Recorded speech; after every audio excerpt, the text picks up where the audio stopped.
Bismillahirrahmanirrahim. Assalamualaikum warahmatullahi wabarakatuh. Selamat pagi dan salam sejahtera bagi kita semua. Shalom, Om Swastiastu, Namo Buddhaya, salam kebajikan. Kami ucapkan terima kasih dan selamat datang yang terhormat kepada Bapak dosen pengampu mata kuliah Komunikasi Efektif, Bapak Fikri Nazrulail, SPD MPD, dan yang kami hormati para pembicara, dan sekali lagi kami ucapkan selamat datang kepada seluruh hadirin dalam acara sharing dan hearing dengan tema suka duka mahasiswa online pada pagi hari ini. Puji syukur Alhamdulillah yang Maha Esa karena hanya atas izinnya pada pagi hari ini kita dapat hadir di tempat. Perkenalkan, nama saya Musyaitul Aulia, selaku pemandu acara di pagi hari ini sampai selesai nanti. Sebelum acara kita mulai, saya akan membacakan susunan acara di pagi-pagi hari ini. Yang pertama, pembukaan. Yang kedua, inti acara yaitu sharing hearing. Yang terakhir, penutup. Hadirin berbahagia, memasuki acara yang pertama yaitu pembukaan. Marilah kita buka acara pada pagi hari ini dengan bacaan suratul Fatihah agar acara pada pagi hari ini Fatihah.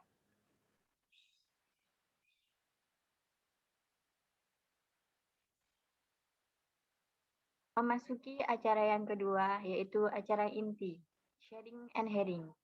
Untuk moderator dan waktu dan tempat saya persilahkan.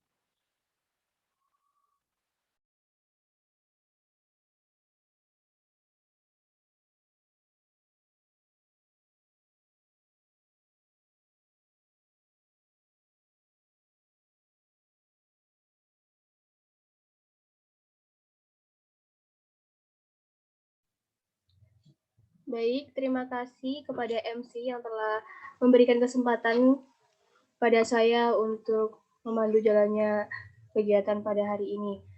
Baik, hadirin sekalian, langsung saja kita memasuki acara yang paling inti dan paling ditunggu-tunggu, yakni sharing hearing serta diskusi dan tanya jawab yang akan disampaikan oleh ketiga pembicara kita.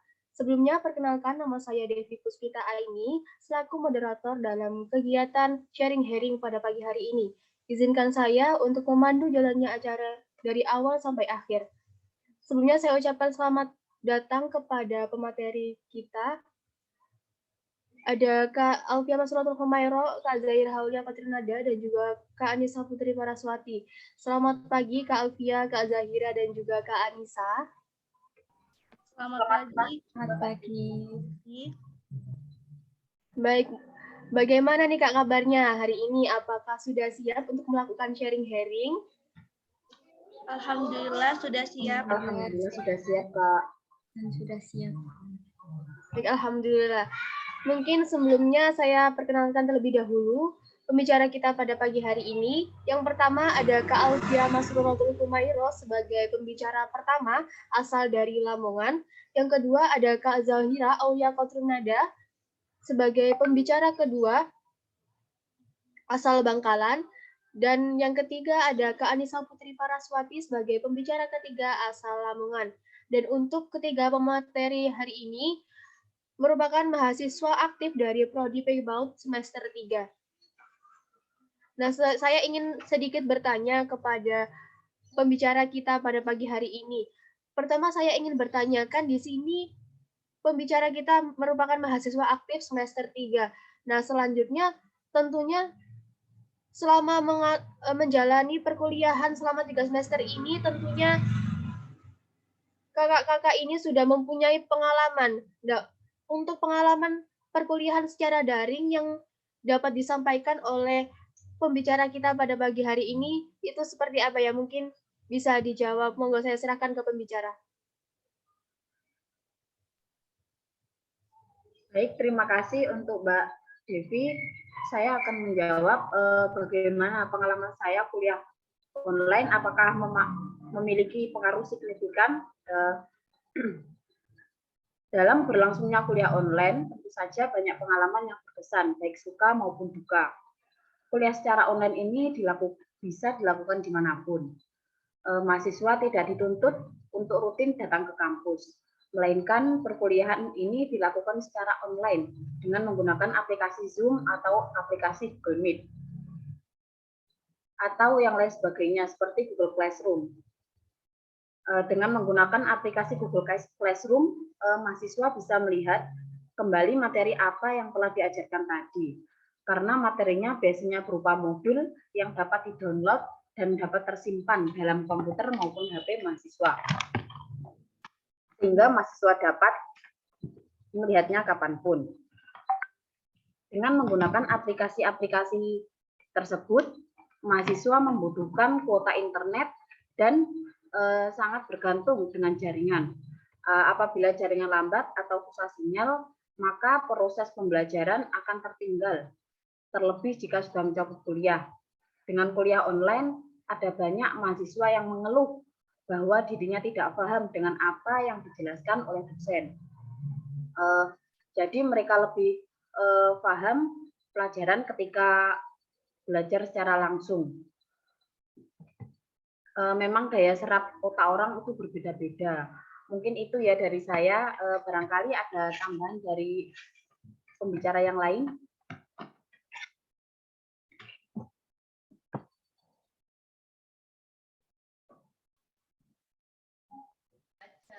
Ya, baik.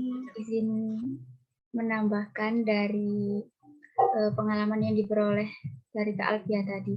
Kalau menurut saya pribadi, pengalaman saat menjalani kuliah online pastinya ada suka dan dukanya. Nah, untuk saya sendiri ini kan berasal dari angkatan 2020. Biasanya sering disebut sebagai angkatan corona. Nah, sebagian besar mahasiswa angkatan 2020 ini kan belum pernah menginjakkan kakinya di kampus ataupun sekedar merasakan suasana kampus karena adanya pandemi COVID-19 ini. Maka dari itu saya harus beradaptasi dengan pembelajaran daring saat awal perkuliahan hingga sampai di semester 3 ini agar pembelajaran kuliah daring tersebut bisa berjalan dengan lancar dan efektif. Kemudian yang saya rasakan yaitu sejak diterima di perguruan tinggi, saya belum pernah berinteraksi dengan teman-teman secara langsung. Ya pernah sih, cuma berinteraksi melalui media seperti WhatsApp ataupun Zoom saat kelas online. Nah, begitu. Kalau berinteraksi secara langsung mungkin belum pernah. Saat menjalani kuliah online, terkadang saya juga mengalami beberapa kendala seperti kendala sinyal, karena kan kuliah online membutuhkan sinyal yang kuat. Apalagi untuk Zoom dan Google Meet itu tentunya sinyal sangat berpengaruh pada perkuliahan. Jika sinyalnya tidak bagus, mungkin kuliah akan tertinggal dan atau terlambat itu. Kemudian kadang juga ada gangguan dari masyarakat sekitar karena kan di sini kuliahnya di rumah, jadi dekat dengan tetangga. Terkadang tetangga juga ada acara seperti hajatan atau yang lainnya, itu juga sedikit mengganggu karena saat menjalani perkuliahan online tentunya harus di suasana yang hening, tetapi ini di rumah, jadi terkadang terganggu oleh kegiatan masyarakat seperti itu. Kemudian seiring berjalannya waktu, saya menyadari bahwa kuliah online itu ternyata lebih fleksibel dan efektif karena bisa dilakukan di mana saja. Dan kita tidak perlu berangkat ke kampus untuk melaksanakan kuliah tersebut. Mungkin itu saja dari saya. Mungkin bisa dilanjut ke pembicara yang lain. Pengalamannya untuk dari saya sendiri selama menjadi semester 3 ini ya mungkin banyak suka dan duka ya. Sukanya itu ya mungkin kita tidak harus menyusahkan orang tua untuk menambah biaya ya, dan juga di rumah kita bisa lebih santai dibandingkan di kampus, sukanya. Dan dukanya itu di saat kita posisi terkendala sinyal, dan juga di saat kita terganggu dengan saudara yang ramai atau bagaimana, dan juga kita dukanya juga sulit untuk memahami materi. Dengan kadang kita itu berusaha untuk memahami materi yang dijelaskan oleh dosen, tapi kita tetap tidak paham dan kita tidak bisa bertanya langsung, terkendalanya gitu, dan dosen terkadang susah untuk merespon pertanyaan kita. Gitu untuk dari saya. Mungkin sudah itu saja dari saya, Mbak Moderator. Baik, Kak, terima kasih. Jadi untuk dari pembicara kita tadi sudah menyatakan adanya kendala dan juga keuntungan dari atau kelebihan dari pembelajaran secara daring kali ini. Nah, terlepas dari hal-hal tersebut, jika dilihat dari background kakak-kakak sekalian ini kan termasuk dalam prodi PG PAUD. Nah, untuk alasan kakak tersendiri memilih memasuki prodi PG PAUD itu seperti apa ya? Mungkin saya serahkan kepada pembicara, monggo. Mungkin saya izin menjawab ya, Mbak. Mungkin dengan kenapa alasan saya masuk di PG PAUD, yaitu karena saya ingin meneruskan yayasan yang sudah ada, dan dari sejak dahulu memang senang dengan anak-anak, dan orang tua juga lebih menyarankan. Kan awalnya saya itu mendaftar tentang keikatan dinasan, tapi sepertinya orang tua menyarankan lebih baik saya sendiri itu masuk di prodi PG PAUD karena sudah ada ladangnya untuk meneruskan yayasan tersebut. Dibandingkan tidak ada yang meneruskan, maka lebih baik meneruskan yayasan tersebut. Maka dari itu alasan saya untuk masuk di PG PAUD, dan juga ingin memberikan ilmu saya di PG PAUD ini untuk masyarakat anak-anak yang tidak mampu mungkin bisa masuk di yayasan tersebut untuk mendapatkan ilmu yang bermanfaat dari sejak dini ini, Mbak. Mungkin untuk selanjutnya bisa dilanjutkan pembicara selanjutnya.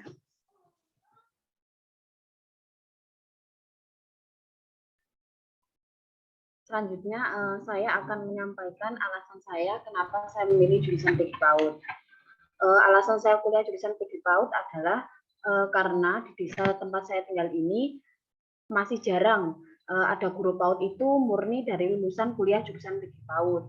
Dan kemudian saya memilih jurusan PG PAUD ini, kalau suatu saat nanti saya ditakdirkan menjadi guru PAUD, saya itu punya ijazah murni lulusan jurusan PG PAUD.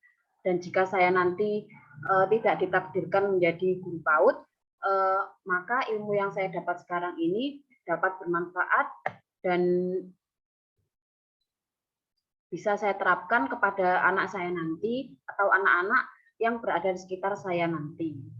Mungkin itu dari saya, bisa dilanjut ke pemateri pembicara selanjutnya. Baik, izin menambahkan kalau dari saya pribadi, alasan saya masuk ke prodi PG PAUD yaitu memang dari kecil itu cita-cita saya ingin menjadi guru. Dan saya juga senang dengan anak-anak. Kemudian saat pendaftaran ke perguruan tinggi, orang tua saya mendukung dan menyarankan agar saya memilih prodi PG PAUD karena menurut orang tua saya menjadi guru PAUD itu hal yang menyenangkan. Kemudian saya menuruti kemauan orang tua untuk memilih prodi PG PAUD. Lalu pada bulan Agustus 2020, saya mendapat pengumuman bahwa saya diterima di prodi PG PAUD Universitas Trunojoyo Madura. Kemudian saya menjalani perkuliahan dari awal semester 1 itu kan menjalani perkuliahan dengan online. Kemudian saya menjalani dengan senang dan dengan ikhlas. Lalu saya menyadari bahwa inilah bidang saya dan saya harus nantinya bisa menjadi guru yang profesional bagi anak usia dini. Mungkin itu saja dari saya. Ya, baik, terima kasih Kak. Jadi di sini pembicara mempunyai alasan tersendiri tentunya memasuki prodi PG PAUD karena ada yang ingin meneruskan yayasan milik keluarganya, ada yang ingin memberikan pendidikan yang lebih baik untuk menunjang kualitas sumber daya manusianya di daerahnya, dan juga ada yang ingin yang sudah bercita-cita menjadi guru dari kecil. Nah, di sini kan kakak-kakak sekalian ini sebagai mahasiswa yang full daring ya Kak, merasakan kuliah secara daring seutuhnya. Nah, selain sebagai mahasiswa tersendiri, apakah ada kesibukan lain dari kakak-kakak sekalian selain menjadi mahasiswa? Mungkin bisa dijawab, saya serahkan kepada pembicara.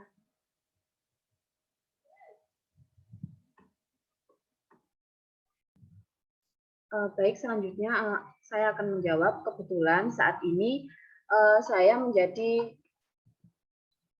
mahasiswa saja, belum ada sampingan karena ingin fokus untuk kuliah terlebih dahulu, seperti itu. Untuk kesibukan saya sendiri di rumah, saya membantu orang tua di rumah saja, tidak ada kesibukan lain. Mungkin itu dari saya. Pembicara selanjutnya.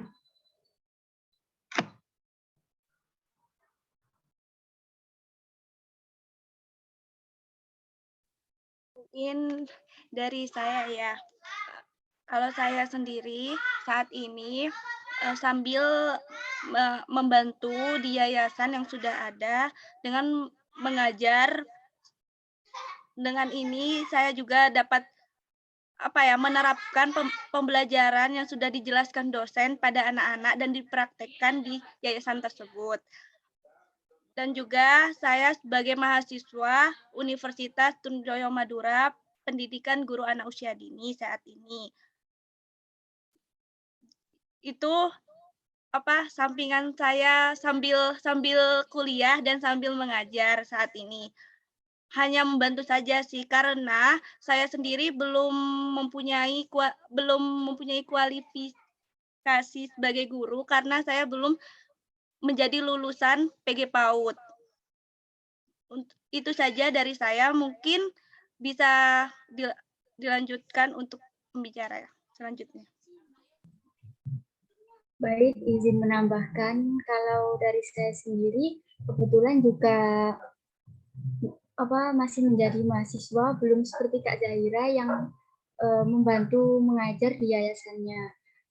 Tapi di dunia perkuliahan kan tentunya ada kegiatan seperti UKM ataupun himpunan mahasiswa dan yang lainnya. Nah, untuk itu saya bergabung di unit kegiatan mahasiswa, yaitu lebih tepatnya UKM GPS, yaitu UKM yang bergerak di bidang edukasi, sosial, dan juga teknologi. Dan saya sudah bergabung saat menjadi mahasiswa baru kemarin, dan saya juga sering mengikuti pelatihan-pelatihan baik teknologi ataupun edukasi dan juga sosial. Kemudian saya juga mengikuti himpunan mahasiswa Prodi PG PAUD yang di dalamnya saya mendapatkan beberapa pengalaman seperti pengalaman organisasi yang bisa saya terapkan di kegiatan masyarakat. Jadi saya sebagai mahasiswa juga harus bisa mengatur waktu dengan sebaik-baiknya, karena menjadi mahasiswa dan mengikuti UKM ataupun himpunan seperti itu juga harus memanajemen waktu agar bisa semuanya berjalan dengan baik dan lancar. Mungkin itu saja dari saya, bisa dilanjutkan ke Kak Moderator. Baik Kak, terima kasih ya. Mungkin selain jadi mahasiswa, kalian juga mempunyai kesibukan masing-masing. Ada yang menjadi fokus untuk menjadi mahasiswa saja, dan juga ada yang sudah mengikuti jejak keluarganya untuk membantu-bantu dan juga memberikan sedikit ilmunya agak di yayasan yang telah ada. Nah, mungkin ini selanjutnya sebagai pertanyaan terakhir sebelum ke sesi tanya jawab.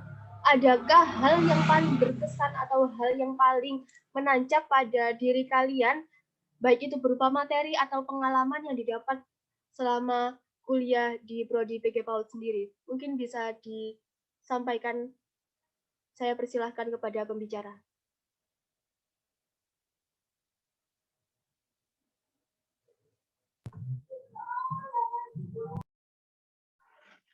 Baik, saya di sini akan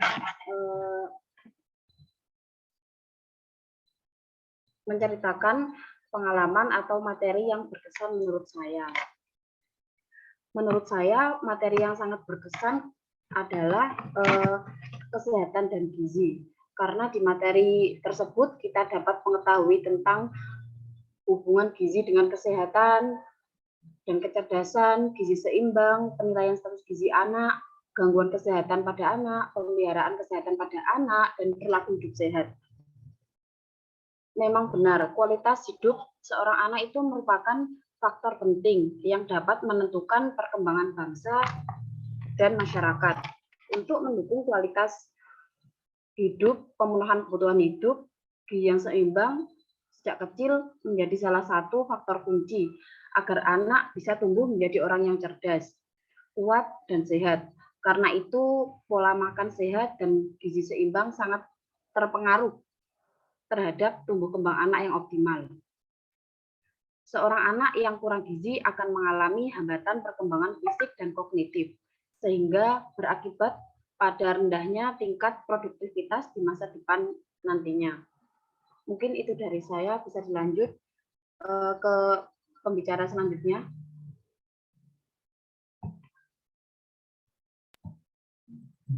Baik, izin menambahkan.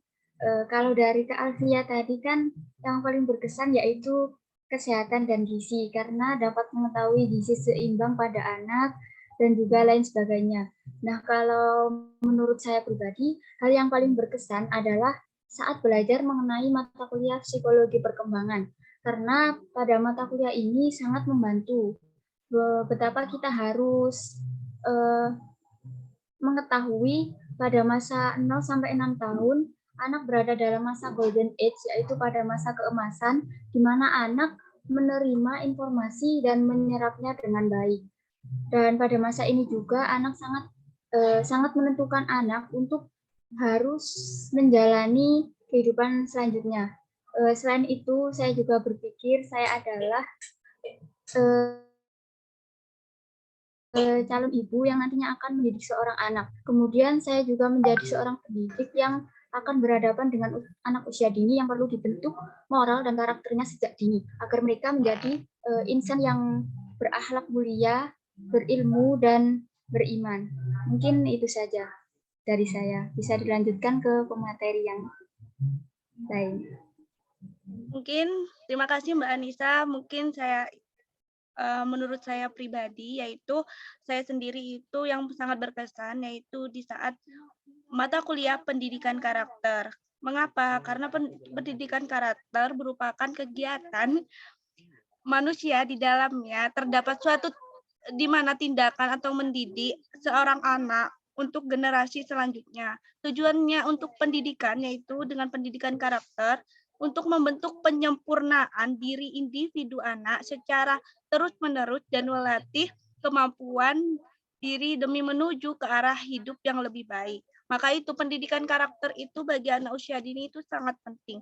Karena dengan pendidikan karakter, anak itu agar diajarkan bagaimana akhlaknya, regalius tentang agamanya, bagaimana tentang hormat kepada orang tua, guru, maupun antar teman. Dengan pendidikan karakter, anak akan terbentuk dan akan menjadi anak yang tidak semena-menanya, menjadi anak yang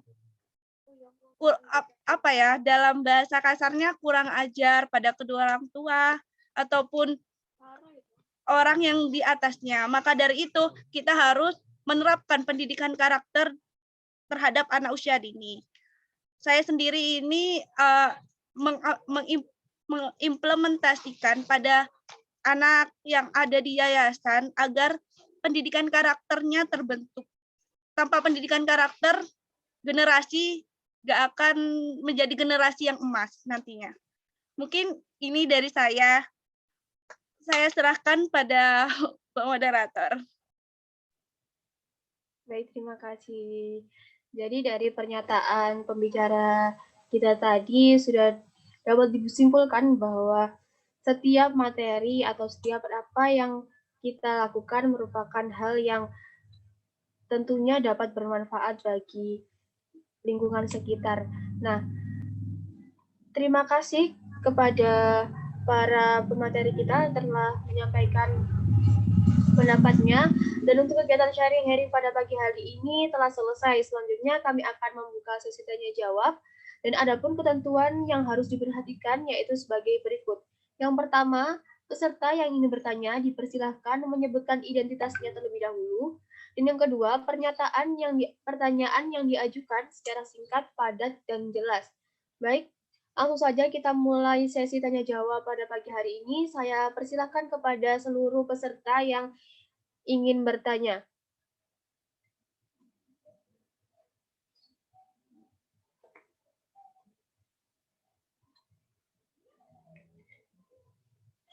Ya, baik, di sini sudah ada pertanyaan dari Mar'atus Soliha.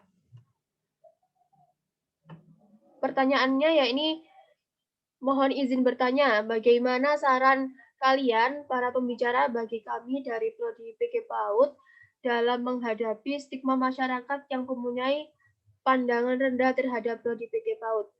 Nah, mungkin langsung bisa dijawab oleh pembicara kita. Saya serahkan kepada pembicara, monggo.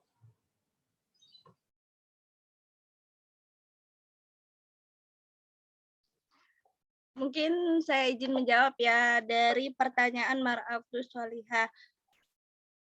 Dengan menghadapi stigma masyarakat yang mempunyai pandangan rendah terhadap Prodi PG PAUD, kita sebagai pendidik atau mahasiswa PG PAUD yaitu harus membuktikan bahwa PG PAUD itu bukan serendah-rendah itu. PG PAUD itu malah menjadikan kita sebagai guru PAUD nantinya akan mendidik anak usia dari 0, mungkin dari usia 2 sampai 6 tahun ya. Dengan guru PAUD, tanpa adanya guru PAUD, anak mungkin tidak bisa mendapatkan ilmu-ilmu yang dipikirkan orang-orang masyarakat di luar sana itu gak guna, tapi itu penting seperti pendidikan karakter, kesehatan gizi anak, ataupun psikologi pendidikan anak. Bagaimana itu sangat penting karena kita harus mengenali anak lebih dalam. Mungkin itu untuk saya, jangan dipandang rendah seorang guru PAUD. Mungkin dilanjutkan oleh pemateri selanjutnya. Terima kasih untuk Mbak Zahira. Baik, saya akan menambahkan jawaban dari Mbak Zahira.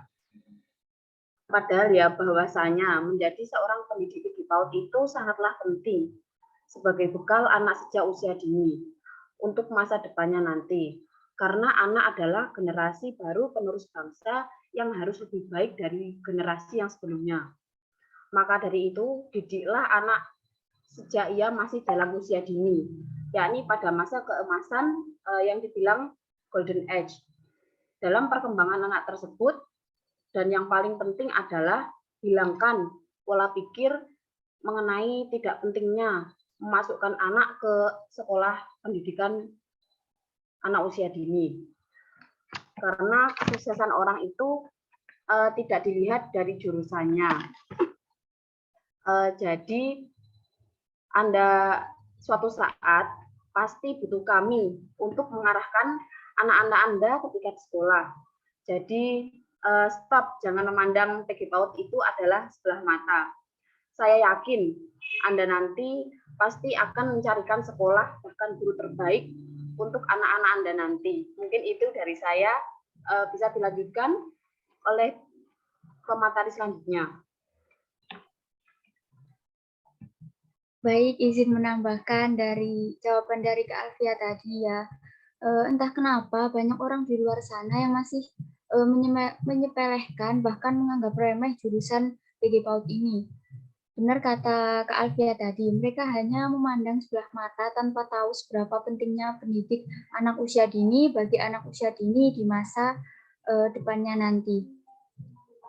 Orang-orang hanya bisa meremehkan karena mereka mengira bahwa jurusan PG PAUD itu hanya sekedar bernyanyi, menggambar, dan bertepuk tangan, seperti itu. Padahal faktanya kita banyak hal yang dapat dipelajari di semua bidang ilmu, terutama yang berkaitan dengan perkembangan anak usia dini. Kemudian di anak adalah generasi penerus bangsa yang nantinya harus lebih baik dan berkualitas dari generasi sebelumnya. Maka dari itu, sejak anak dalam usia dini, yakni pada masa keemasan, dalam perkembangan anak yang terpenting adalah menghilangkan pola pikir mengenai tidak pentingnya memasukkan anak ke sekolah PAUD. Mungkin itu saja dari saya.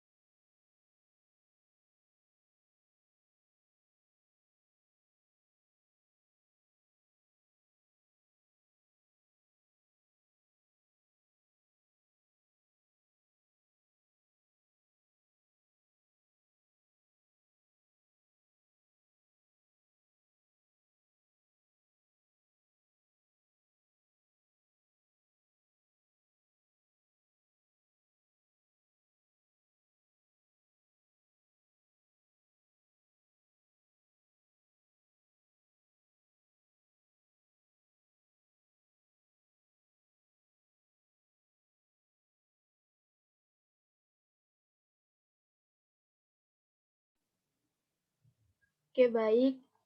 Terima kasih atas jawabannya dan juga masukannya. Apakah dapat diterima oleh Kak Mar'atus Solihah?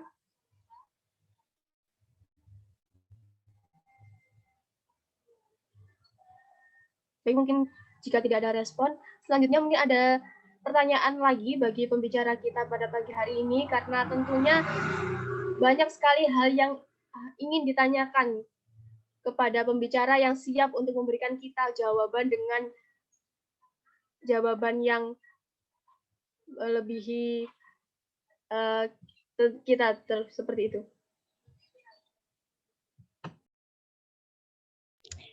Izin bertanya, Kak.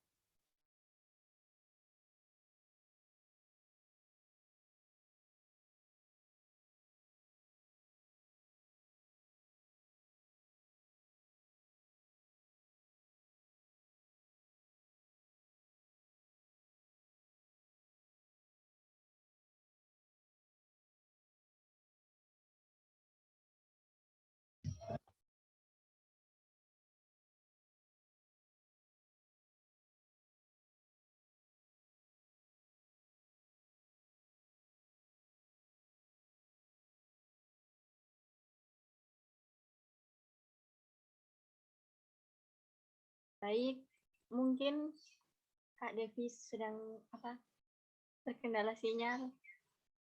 Monggo untuk yang bertanya,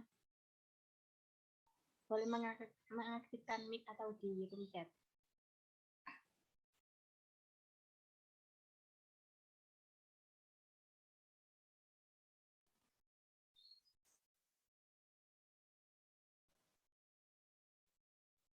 Baik, untuk Kak Al Kurnia, bisa mengaktifkan mikrofonnya.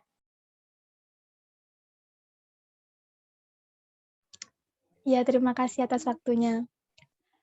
Saya izin bertanya kepada pembicara sharing hari pada siang hari ini. Di sini saya izin bertanya, untuk sekarang kan masih model pembelajaran online ya, dan anak PAUD juga masih beberapa online dan ada juga yang offline. Nah, di sini saya tanyakan kepada pembicara, metode seperti apakah yang cocok untuk anak usia dini yang dengan model pembelajaran online seperti ini? Terima kasih.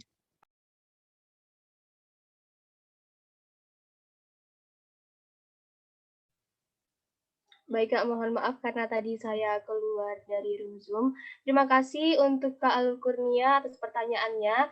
Mungkin bisa dijawab oleh pembicara kita pada pagi hari ini. Monggo, siapa yang ingin menjawab terlebih dahulu? Saya serahkan kepada pembicara.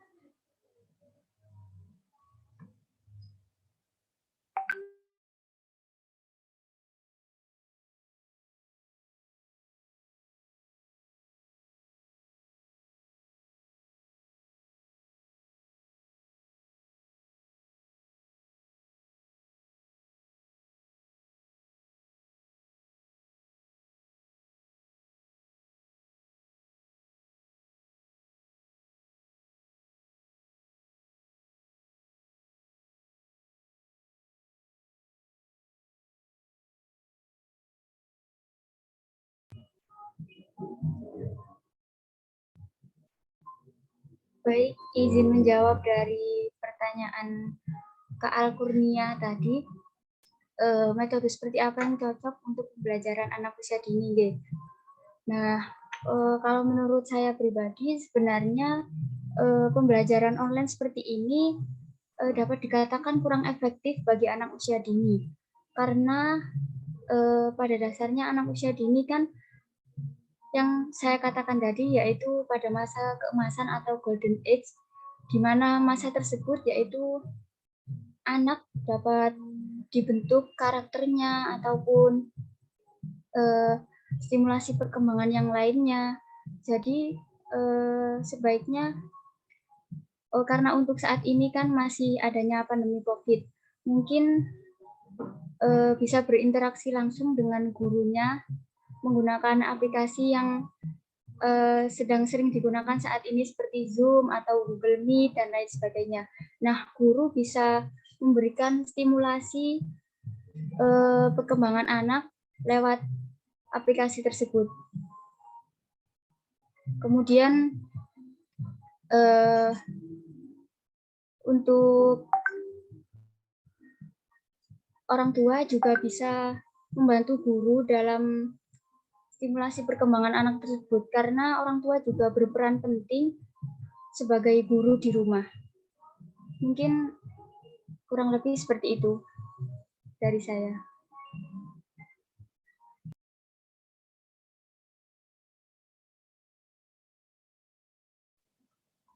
Baik, Kak Anis, terima kasih atas jawabannya, Kak Anissa Putri Paraswati. Mungkin bisa ada tambahan satu saja dari satu pembicara untuk menanggapi dari pertanyaan Kak Al-Kurnia. Monggo dipersilakan bagi Kak Alfia atau Kak Zahira bisa menanggapi. Baik, saya akan menjawab pertanyaan dari Mbak Al-Kurnia Faifa Agista. Pada masa ini, pembelajaran daring menjadi hal yang menantang bagi pendidik dan peserta didik, dan mengakibatkan adanya tekanan psikologis baik yang dirasakan pendidik maupun orang tua peserta didik. Salah satu tekanan yang dirasakan pendidik adalah bagaimana cara kita sebagai guru mampu menciptakan perangkat pembelajaran yang menarik dan tujuan pembelajaran yang dapat tersampaikan ke peserta didik dengan pembelajaran yang nyaman bagi semua pihak walaupun menggunakan daring. Untuk anak usia dini cukup menggunakan metode bermain dalam pembelajaran seperti menggunakan bahan-bahan yang ada di sekitar rumah dan sudah didapatkan. Karena itulah dapat mempermudah kita untuk melakukan pembelajaran daring untuk anak usia dini. Mungkin seperti itu dari saya. Selanjutnya bisa dilanjutkan oleh pembicara yang lain.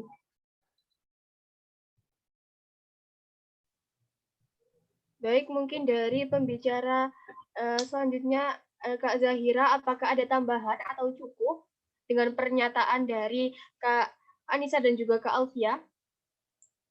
Mungkin ada tambahan ya. Menurut saya yaitu lebih baik itu dengan metode audio visual. Mengapa? Di situ anak bisa dapat mendengar dan melihat ya, melihat suatu video pembelajaran yang diberikan oleh guru. Nah, jika itu nanti anak dapat bisa mendengarkan penjelasan guru atau melihat bagaimana cara-cara untuk membuat sesuatu dari misalnya dari Mbak Alfia yang menggunakan bahan-bahan yang ada di sekitar. Mungkin guru mencontohkan bagaimana cara membuat sebuah clay dari tepung. Anak juga akan mengikuti bagaimana cara pembuatannya. Itu saja dari saya, Mbak. Terima kasih. Ya baik, terima kasih atas jawabannya. Bagaimana Kak Alkurnia, apakah bisa diterima jawabannya? Ya Kak, terima kasih atas jawabannya. Ya baik, itu mungkin saja sesi tanya jawab pada pagi hari ini.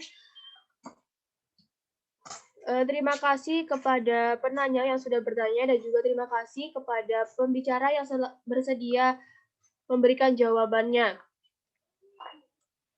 Baik teman-teman, diskusi kita ini sangat menarik, namun sayangnya kita dibatasi oleh waktu, dan bagi teman-teman yang ingin bertanya, mungkin bisa bertanya di lain waktu.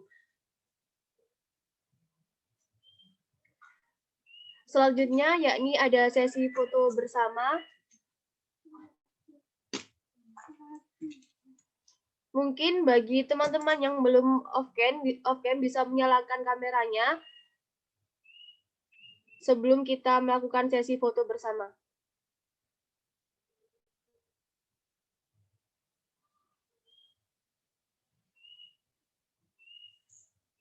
Oke, monggo yang belum menyalakan kameranya bisa menyalakan agar sesi foto bersama bisa kita mulai.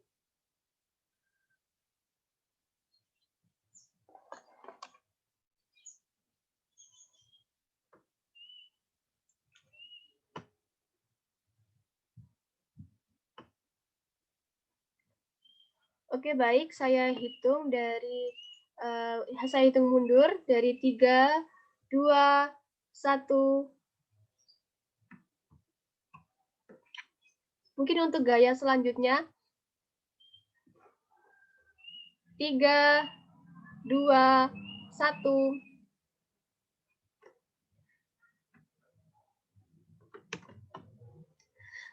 Baik, terima kasih kepada 3 pembicara dan juga teman-teman peserta yang telah bersedia mengikuti rangkaian acara sharing pada pagi hari ini sampai akhir. Sebelum saya akhiri, marilah kita tutup acara ini dengan bacaan hamdalah bersama. Alhamdulillah. Bismillahirrahmanirrahim. Terima kasih banyak kepada ketiga pembicara kita karena sudah berkenan hadir dan berbagi kisah kepada kita. Dan semoga apa yang telah kita lalui saat ini dapat diambil sisi positifnya dan dibuang sisi negatifnya. Sekian untuk acara sharing pada pagi hari ini. Kurang lebihnya saya memohon maaf. Saya akhiri, ihdinas shiratal mustaqim. Wassalamualaikum warahmatullahi wabarakatuh. Dan selanjutnya saya serahkan kepada MC. Waalaikumsalam warahmatullahi wabarakatuh. Baik, saya ucapkan terima kasih kepada moderator, Bapak dan Ibu, dan juga hadirin yang saya hormati. Demikian acara sharing dan hearing pada pagi hari ini. Mudah-mudahan acara ini bisa menambah kompetensi bagi kita semua.